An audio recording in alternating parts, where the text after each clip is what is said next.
I feel like performance has been with me forever, but I've also always been appreciative of those, I guess, just circles around the fire, right? Or around a meal where my family got a chance to just tell a story. If it feels honest, it's because it's a snippet, right? Of what the process was like. It is certainly not only poetry, but then again, what is poetry? Maybe poetry is this right now, this exchange, this conversation. And so it's so rich, I think.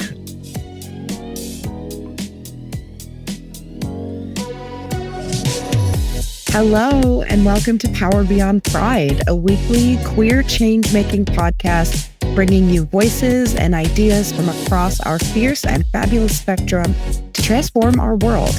I'm Melody KG, a provocateur from Minneapolis, Minnesota. And I am Mattie Bynum, your other co-host today. I am a comedian, actress, lover of all things, passionate about most things, and creative about some things. That is just me, and we are your co-hosts today on this queer cast journey. In today's episode, we will be talking with the beautiful, outstanding River Coello. And before I say anything else, y'all have to understand, the hair is hairing, the skin is skinning, and the radiant is radiating from this beautiful being. Glowing. Okay, all the way. I love it. They are a writer, translator, performer, visual artist, facilitator, speaker, and researcher. River has been called a cultural weaver. River is known for dancing between ancestral and personal memory, documenting spiritual discoveries through performance, visual media, and writing. Welcome, River, to the show.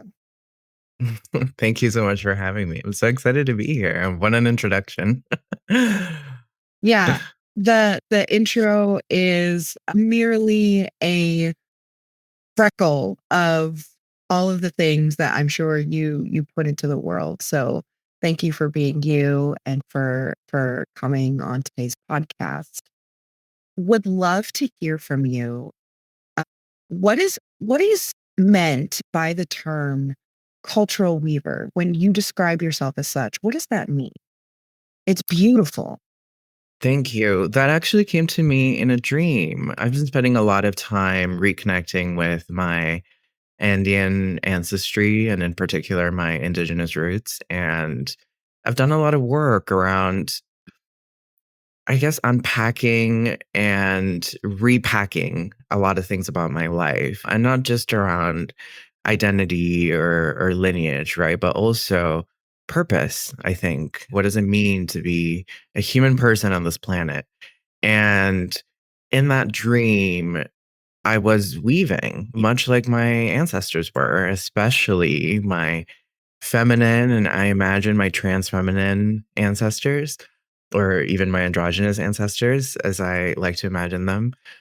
And it made a lot of sense when I look at my work, my artistic work, but also my research, also my facilitation style.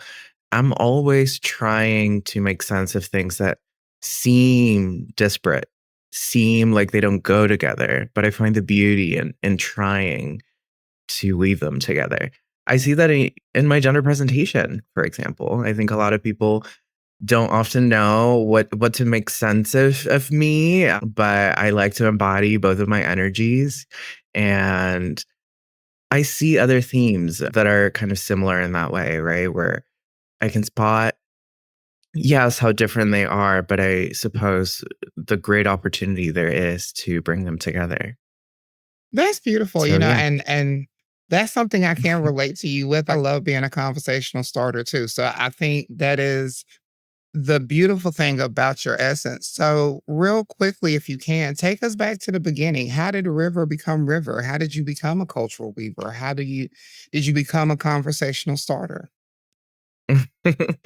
I feel like all my life I've been a bit of a queerdo, is how I like to tell people about it, I suppose.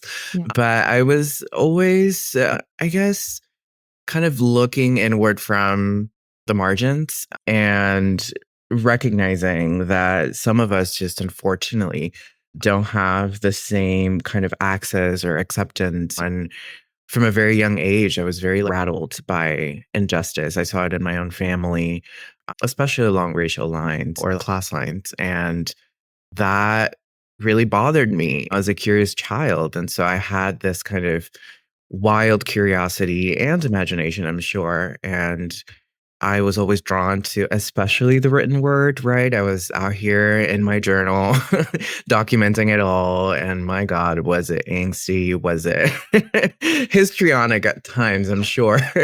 Yeah. But I couldn't let it go. And as I learned more about the world, because I'm a total nerd, right? As you'll come to find out, the more fed up I got and the more I wanted to do something about it. And I think for me, culture, right, being a cultural weaver is an important place for change. And I like to contribute to it with my research and with my art. And when it comes to my personal journey, I think I can't disconnect who I am from my work, right? And I want to say, I guess it was around 20, it's been about a decade now of me being outwardly trans and some more years being outwardly queer.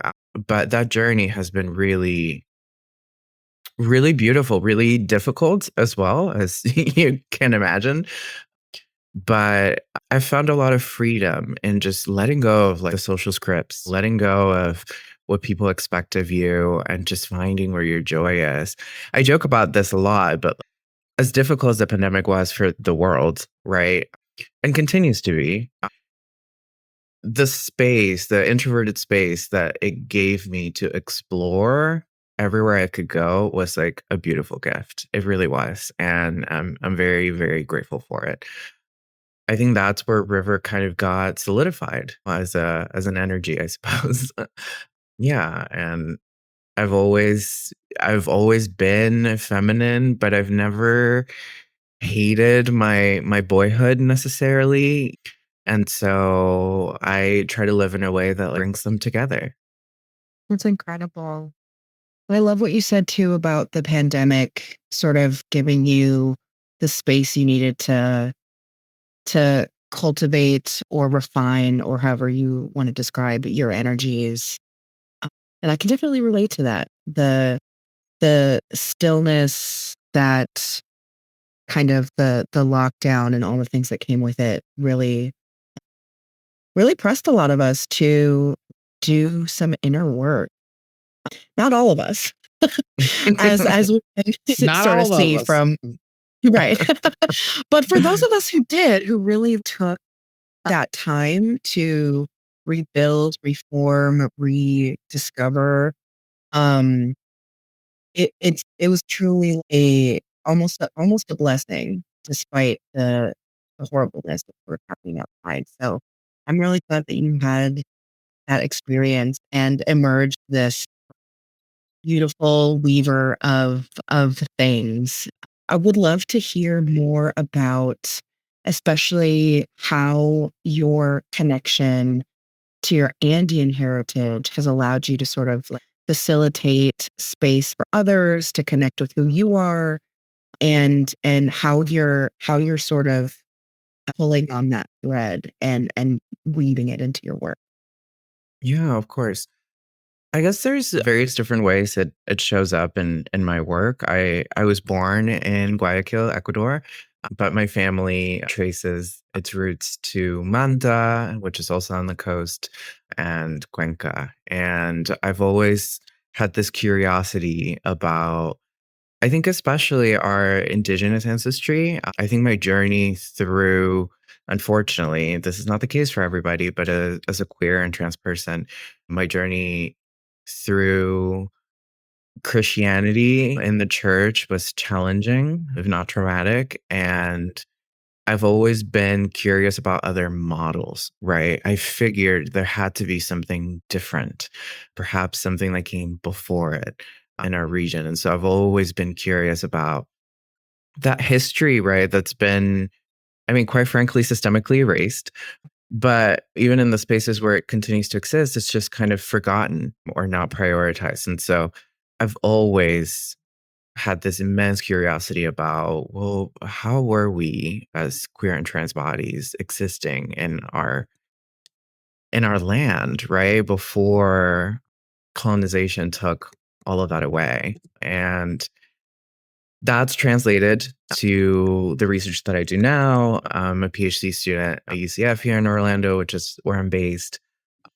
But I also bring everything that I've learned, especially from spiritual guides and teachers from Ecuador and Peru, which is where I've primarily focused, into my facilitation work. Like whenever I'm facilitating a creative workshop, for example, I'm bringing our cosmovision into it, our sacred animals, our conversations with the elements, the stars, the sun and the moon, and so much more.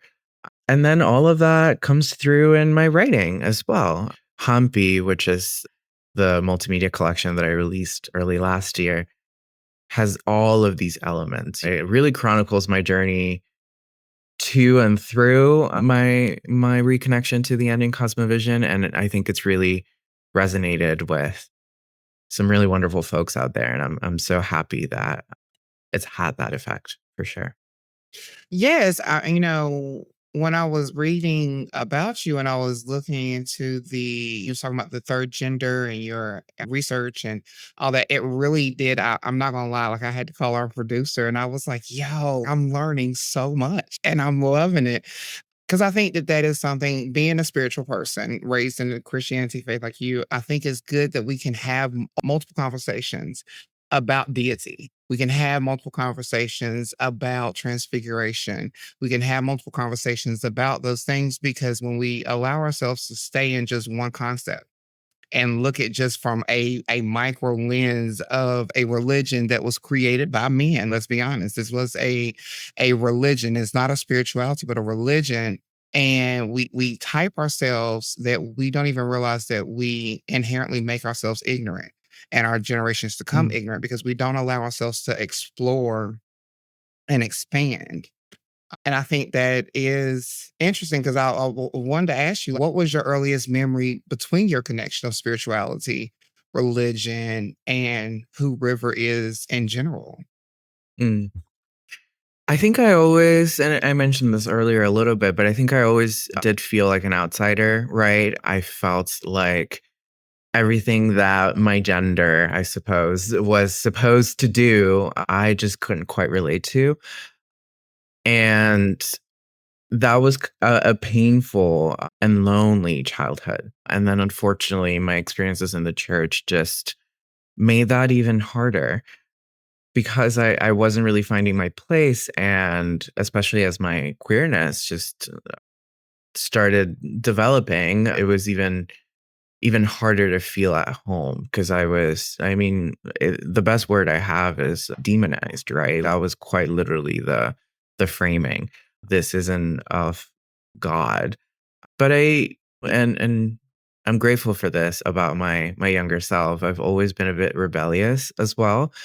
And there was just something that I was like, it's not sitting right in the spirit for me. Something's off. I hear this and I know that these are spiritual leaders, but something doesn't feel right about me being wrong when I haven't chosen a single thing, right? I'm just alive. And so later on in life, when I found the Kariwarmi, when I found other, especially indigenous expressions of these third genders, I was like relieved. I was so affirmed that this had always been around, this had always existed, and that I could just tap into that power, connect with those ancestors, and find my way like they did. And it was not easy for them. Many we've lost, even in contemporary times, right? I mean, trans women, especially trans women of color, are persecuted in our societies. Let's be real. We are trying to be ourselves, but the world resists that power, I think. And I think of it as a mirror because we embody possibility. And I think sometimes that can be really scary for people, especially systems, right? That are kind of hell bent and controlling us. So, yeah, it was pretty early that I knew I was different. Uh, I was made to feel different. But with time, I found our histories, I guess, and I found my voice and my power.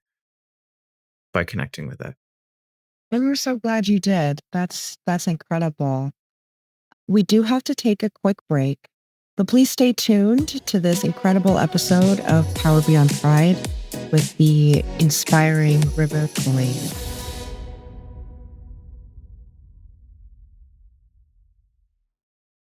Hey, nonprofit leaders, change makers, and community builders. If you're navigating growth, equity concerns, or just trying to make your work better, you need to know about Orange Cap Consultation, a boutique consulting firm led by me, Melody KG. Orange Cap offers community-rooted consulting to help mission-driven teams move with clarity, equity, and have a real impact. Whether it's strategic planning, meeting facilitation, leadership development, or helping you design community programs, I've got the experience and the heart to help you build what's next. Learn more at www.orangecapconsultation.com.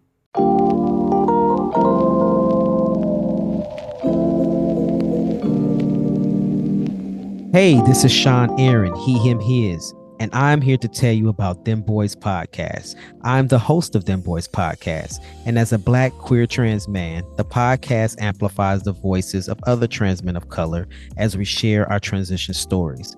The podcast not only amplifies the voices of trans men of color, but it raises awareness and conversations around our lived experiences.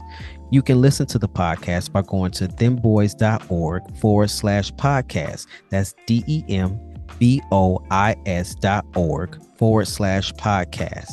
I hope to have you join us on the next episode.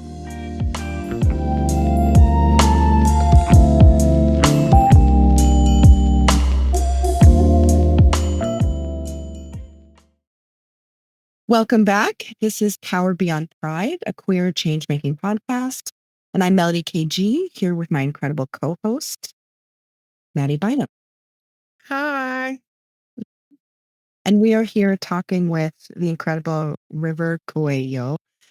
River, you're a multi-award winning author, poet, all of the things. I would love to, if you don't mind, hear just a little bit of your style, your character through whatever medium you would like, particularly if there's a passage of Humpty that you would like to share. I would just love to hear and have the listeners hear what it is you do and how you express yourself. Thank you for the opportunity. I appreciate that. And I like the idea of letting the work speak for itself. So I'm going to read just the very intro of the book, which I think really tells you about, well, what that journey was like for me. And yeah, it sets everything into motion. So without further ado, here's the beginning of Humpy. Mama Kia. Kipa intuanyo pungchaipi. Mama Kiyaka nyukaman hampuran. Hujrikuchikuita kuaran. Hampita yachaita munankichu. Hampikika tiximuyuta hampinka. Hujkuyaita mañakuaran. Asuikita saki. Hampikika aikunampa. Con el último eclipse total del sol, nuestra madre luna se me reveló. Trajo con ella un regalo para mí. ¿Liste para aprender nuestra medicina? Lo que cura tu alma sanará tu mundo. Trajo con ella un pedido para mí. Para que entre, debes bajar tu armadura. On the most recent total solar eclipse, our mother moon revealed herself to me. She brought with her a gift for me. Are you ready to learn my medicine? What heals your soul will heal your world. She brought with her an ask for me. You must renounce your shield to let it in. And that's it. That was beautiful. Okay. I got chills. I was about to say, first off, when you speak in your song, that alone, I could have just listened to you read that way. Oh my God, that was beautiful. Yeah. And the deftness of that, beautiful. Thank you. When you write, what is your process? How do you put such an essence of yourself into your writing so that as we read it, it made me feel like I was really sitting with you. Like I really felt you through the words. Thank you. I think I've been a performance since I was 3 years old. I remember I would grab, I don't know, my mother's belt, and I would use it as my microphone, and I was like, "All right, time for me to perform Shakira," whom I was obsessed with, of course. Yes, hips don't lie. And so I feel like performance has been with me forever, but I've also always been appreciative of those, I guess, just circles around the fire, right? Or around a meal where my family got a chance to just tell a story.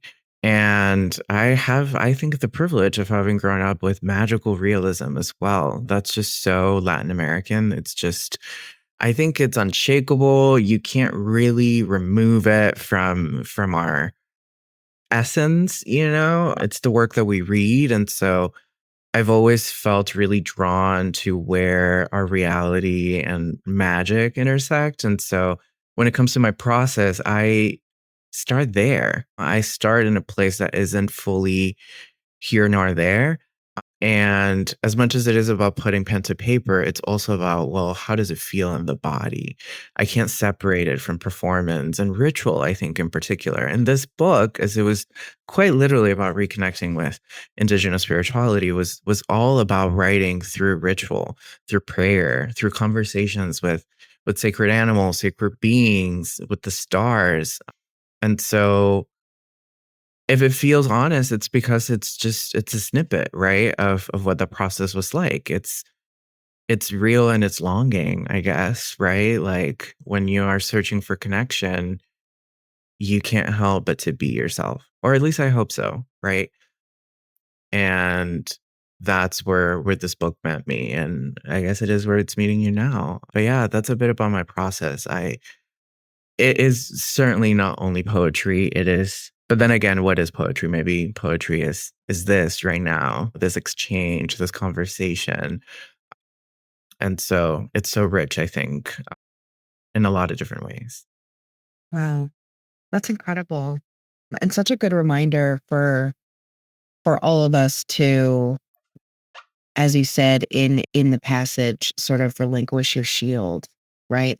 Sort of be neither here nor there and tap into whatever that is for yourself, because that's where the artistry can really come alive within you, and then also transform our world. It's just such a powerful message, so poignant, and so salient, especially in these times, right?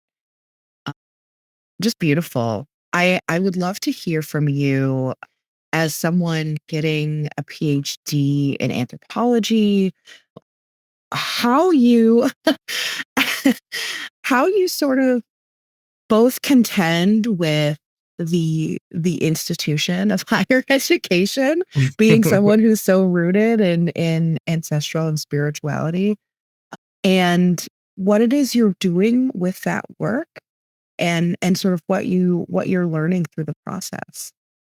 Yeah. Spent a lot of time this summer in particular looking at the history of the field of anthropology and in particular American anthropology. And as you may imagine, it's very complicated, very problematic. But in that research, I too found Indigenous voices, right? And the overriding feeling that I got was that we've always been in it, right? Our voices were shaping a lot of thought and always have been. We've just had to be crafty and resourceful and covert even in how we code our wisdom and our knowledge for the world to enjoy and make use of. And so, yes, for every story where there was dispossession and disenfranchisement and just oppression, there's also stories of Indigenous wisdom just somehow breaking through. I think even in the context of American anthropology, right, which is again so problematic, it stands out in the sense that it was still kind of curious, I guess, about, well, Are we inherently different because of our race, for example? Maybe we're not. And that to me, and from what I've read and research, that's just Indigenous wisdom. When white scholars throughout the history of the field have put that forward, that's really just them channeling the wisdom of the Indigenous folks that they interviewed, because they knew that so wholeheartedly, right? We've always, and I don't want to make a monolith of us, right? Because we're so different. But I do think there is a sense of reciprocity and mutual respect, regardless of affiliation or place that's been present in our histories, pre-colonization in particular, and throughout it. That kind of, like, I guess, seeps through. And I guess I draw from that power and those principles, and I see myself as just a continuation of that work, and more explicitly, outwardly, that I am a brown scholar. I am proud of my indigeneity. I am proud of my queerness and transness, and you will feel that in my work. And when I connect with folks that are like me or unlike me, I will bring my full self to it, and in no part of my work will I be spousing anything around disconnection, but the complete opposite, connection and empowerment. Yeah, I think that's how I kind of negotiate my presence in the field. I feel like we've always been in it. We can't really help but to be part of systems, unfortunately, right? Of course, we could create solutions outside of them. And I really believe in them, and in mutual aid, and in creating work that exists outside of institutions that were not created for you. All of that is very important. And also, we can't help but to be where we are. And so, how do we make the most out of it? And I think that's just as authentically as possible, but it does take a lot of work and a lot of guts, I think. And how I protect myself is just to remember my why and connect with my why, because really my why is people, my people, right? Our people. And then also with spirit and with myself, for sure. Beautiful. Most definitely. And since we're somewhat on that topic, I do want to get just a little political for 2 seconds. I'm always that person that wants to bring in politics. But with right now in 2025, we're dealing with so many things being overturned in our country. Civil rights legislation, rights, especially for the LGBT community, and Florida being a state that has very loudly spoken out against LGBT plus communities and different rights for women in general. What is the current climate in Florida, especially in Orlando? Orlando is known to have its little hot moments. So how is it down there politically right now? I'm very protective of Florida. Let me start there. I love this place for so many different reasons. We wouldn't even have enough time to get into them. But I will say it is home, right? And I get protective because, yes, some Floridians are Florida man, I suppose, and they are how they are. Can't help themselves. And unfortunately, they've amassed so much power. But I think the resistance is just as strong and beautiful. I think a lot of people don't know that Florida has one of the largest trans populations in the country. I think a lot of people don't know, right, that for every bill that wants to pass, there's just a strong opposition. And I do think a lot of these more liberal cities are the places where that resistance, right, takes root. But we're everywhere. We're all throughout the state, right? And so I am in awe of the work that happens here, the networks that get created in response to this really alienating climate. And I am honored to, in my own little way, be part of it. Just by being visible, I think it's a very big thing to do when folks want to, I guess, tuck you away. And one more thing I wanted to say in this regard, I suppose, is that when the heat, right, is as high as it is, it's never more important to cultivate hope. And I see that all around me. I really do. Every day here that I'm at a queer trans, women-led, POC-led event or initiative, I feel it. I really do. And it feels that much more momentous. It's like, we are not going anywhere. You can try all you want, but I mean, we've survived centuries. Like, you can try all you want, but I mean, at worst, you can't kill all of us. And at best, you better believe we're going to take care of each other. Incredible.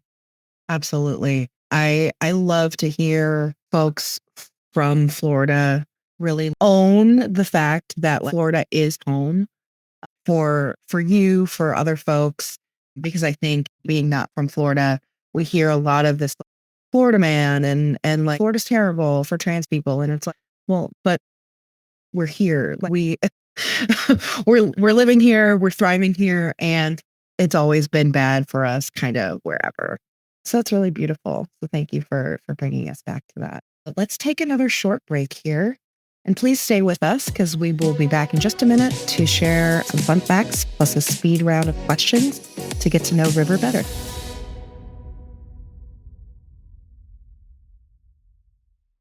Your mission is vital. Let a great idea help you magnify its impact. As a queer-owned graphic design and digital development agency serving nonprofits, healthcare, and education nationwide since 2015, we're dedicated to growing, empowering, and activating your advocates.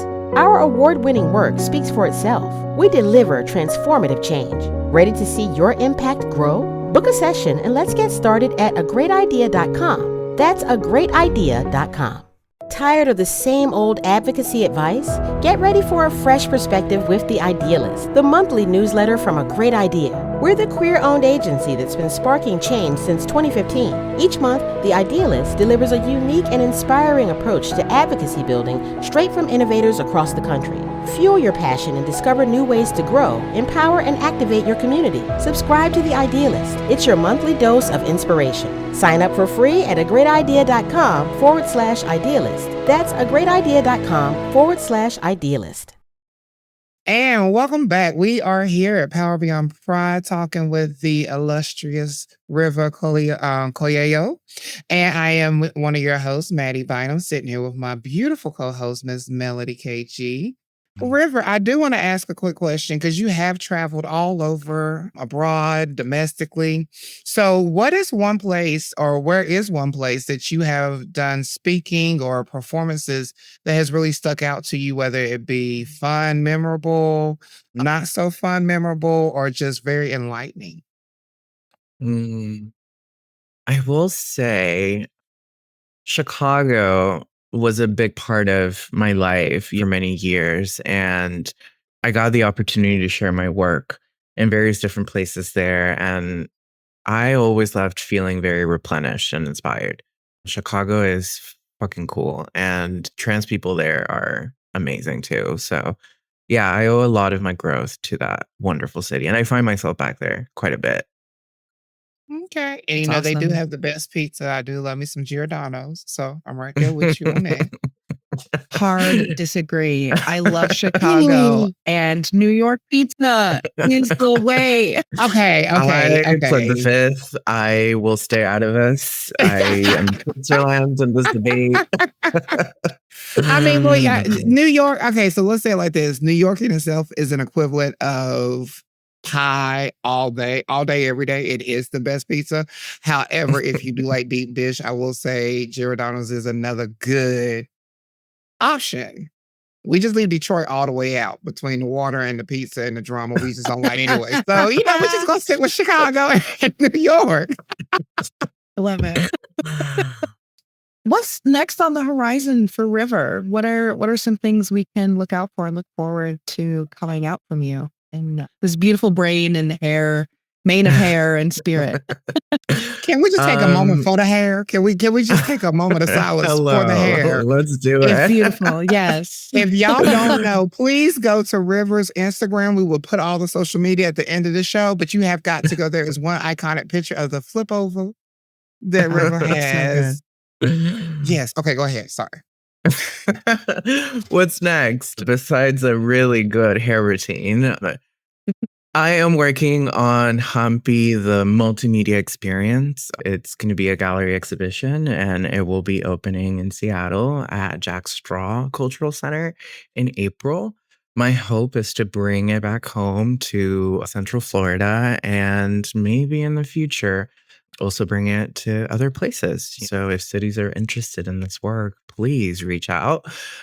I think that's the immediate next stage of this project, right? It always has been a multimedia project, and so to bring it to space just feels super fitting. And there will be performance components as well. And I'm excited to be going to Europe next summer to develop Hampi as a solo show. I worked on recording the audiobook for it with Jack Straw as well this past summer. And I'm sure that will be part of the solo show. And I'm excited to develop it over there. So yeah, Humpy continues, but in the background, I'm also working on a new collection. And of course, I will be working on my dissertation for school soon enough. And so I am seeing where those things, you guessed it, intersect, as I am a weaver after all. And I'm excited for what's to come. I'm feeling some really good momentum, and I'm very grateful for all my collaborators because we just don't do anything alone. So yeah, these next stages are very much something to look forward to. And if you want to stay in the loop, you absolutely can follow me on social media. It's just my first and last. So My dad used to always say, if you stay ready, you ain't got to get ready. So staying busy, it's always the way to be. So, River, at this time, we are getting into our speed question round of the show. Like I told you during the break, this is the part where we get just a little more intrusive, a little bit more invasive, and maybe just a little bit scandalous. Okay. So, are you ready to take the plunge? bring it. Do you choose? Oh, all right. Well, Melody, kick us off. What's your favorite midnight snack? My favorite midnight snack, arepas. Oh my goodness. Oh Yes. my goodness. Some pan de yuca as well. I'm here for anything that has cheese, honestly. Heck yeah. Most I love it. definitely. Matter of fact, I think I was eating macaroni salad at 1:00 this morning. So I'm right there with you with some good old cheese mixed in. Yes. A Name little one barbecue sauce, a person. little hot sauce. You ain't know. That's another tangent we gave. We ain't got time for that. But yes, we always have to doctor everything up. Nothing is never spicy enough for us. I love it. Name one person, past or present, that motivates you to be who you are today. I'm just gonna say my ancestors, my transcestors in particular, for sure. Yeah, I don't know that I can name just one person. I'm so inspired by the past in so many different ways. So yeah, just the transcestors for sure. They keep me powerful. Amazing. Are you a cat person or a dog person? I am a pet person. I love them all. I love them both. I have a dog, Teddy, but if I could, my partner is allergic to cats. I would have a cat. Yeah, oh my goodness. I just love a fur baby. Yes. Okay. Very diplomatic. You plead the fifth on pizza, and now you are right down the middle when it comes to pets. I like it. I like it. It's safe but cute. It's truthful. So, River, what would be the ideal first date for you? Oh my goodness, that's a good one. I love to talk, so I'm thinking, and I'm an artist. I'm like, maybe like a little gallery exhibition followed by like a little local coffee shop conversation with some good coffee. That sounds really good. A little dessert moment, just something that feels intimate, and I can, yeah, just be myself around you. That'd be great. Love that. I see sounds someone has delicious. watched the movie The Photograph. I have not, but I may have to. Really? Yes, it's a really good movie, and it starts out with that. They meet at an art gallery and go have coffee. I think that's so cute. Perfect. River, do you still get nervous to get up and speak in front of people or perform? All the time. Absolutely. I think if you get nervous, it's because you care. Absolutely, all the time. It's a very vulnerable practice, very vulnerable thing to do, Yeah. and you can never predict it. Things happen Yeah. all the time. No, that's No, true. you cannot. No, you can't. What is your favorite spice to cook with? I don't cook, I will Mm. admit. Yeah, all my Favorite ancestors spice are to now fully frowning down upon me, but, hmm, oh, this is a hard one. I don't cook, but I love obviously spices, period. I don't think I can pick up I don't think I could pick a favorite. It's yeah. Mm-mm. I can understand that. again with the diplomacy. Yeah, Right Yeah, down the middle. yeah. I'm telling you. Yes. no, that's fine. That's fine. Do you prefer a good kiss or a good hug? Oh. See, I'm gonna say both. I keep doing this, but probably a good hug. I mean, yeah, of course, there's like magic in a really good kiss, but a good hug feels more accessible with so many more people too, and like, can be really replenishing for sure. Yeah, I'm This gonna one though, go with it. you were in a good place because a kiss and a hug kind of goes together. So it's okay that you said both. Because I Right, mean, right, right, who right. hugs and Yeah. doesn't kiss, or who kisses and doesn't hug at the same time? So yeah, that's another conversation for another talk show, not this one. But anyways, moving on. Okay, so I would say my last question for me would be, if you could go to one place in time and be able to live that experience, what century or what genre would you, or what place would you go to? I would probably go back home pre-colonization for sure. I am in many ways trying to access that through the historical records that I'm like browsing through. And sometimes they come to me, these visions and dreams of what it could have been like. Mhm. And I think I would really love being back there and just seeing us thrive in a different way. Yeah, absolutely. That's beautiful. And River, what does power beyond pride mean to you? Power beyond pride is, to me, I guess the opportunity to, hmm, I guess I see pride centering certain voices. And so when I think beyond Mm. pride, I think of decentering those voices and really highlighting others too. But I guess it's also beyond this idea of just being proud, right, of our identity and really just safe and able to live our lives fully, right? I've spoken about this before in my work. Visibility can only do so much. And in fact, many times visibility just puts us in danger, especially as trans people. Uh, and so while these expressions of pride are like incredible and necessary, right? Because they do offer hope, we can't end there, right? If we're going to make trans people visible, we also got to make sure they're safe. We also got to make sure that they're fed, that they have shelter, that they have family. And I mean that in every sense of the word, that they have security, financial and otherwise. That's to me what pride doesn't fully capture. And so beyond pride means looking at everything that makes the things that I mentioned possible. Amazing. Absolutely amazing. And where can people follow you in your work, River?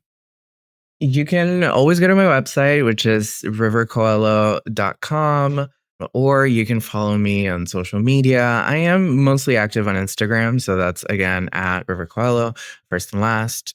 Or you can shoot me an email. Honestly, it would be treated like snail mail because I move at my own pace, but you will get a response. Amazing.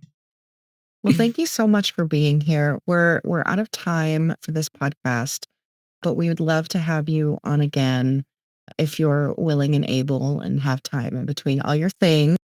But would love to catch up with you sometime soon. That would be wonderful. Thank you both for having me. It's been a joy. Most definitely. And yeah, I just want to repeat the same thing. Thank you, thank you, thank you. And for those who are listening, as you can see, she is very personable. So she said you can email her directly. It might be slow, but it's coming. Email and social media. All right. I am Mattie Bynum, your co-host for the afternoon, enjoying this queer journey with the beautiful River. You can contact me at Mattie Simone 737 on Instagram or Mattie Bynum on Facebook. I will admit I do not respond to everybody, and it's no disrespect. I don't respond. I'm a Leo. That's me. And I'm your co-host, Melody KG. You can find me at Substack on at melodykg.substack.com or on Instagram at melodykg, MELODIEKG. Not on Facebook. Don't email me. Thank you. I love it. I love it. Power Beyond Pride is a project from A Great Idea, a queer-owned design and content agency. Learn more about them at agreatidea.com. This episode is produced by Shane Lucas. Mattie Bynum is the project developer. Our editor is Jarrett Redding with support from Ian Wilson. And both me and Melody are part of the podcast host team here. It's a great group of people. And if you ever get a chance to listen to us, just hear everybody's personality and their own views. And if you also have questions, please send them to powerbeyondpride.com so that we can answer them. Check out our new episodes each week, and we look forward to queer change making with you next time. Thank you from all of us at Power. Your mission is vital. Let a great idea help you magnify its impact. As a queer-owned graphic design and digital development agency serving nonprofits, healthcare, and education nationwide since 2015, we're dedicated to growing, empowering, and activating your advocates. Our award-winning work speaks for itself. We deliver transformative change. Ready to see your impact grow? Book a session and let's get started at agreatidea.com. That's agreatidea.com. Community organizers, are you ready to unlock new levels of impact? A Great Idea is offering a fantastic collection of free downloadable tools, helpful white papers, and so much more. As a queer-owned graphic design and digital development agency empowering change since 2015, we're dedicated to providing you with the resources you need to grow, empower, and activate your communities. Discover insightful knowledge and practical tools to enhance your work. Explore A Great Idea's free resources today at agreatidea.com/insights. That's agreatidea.com/insights. Beyond Pride.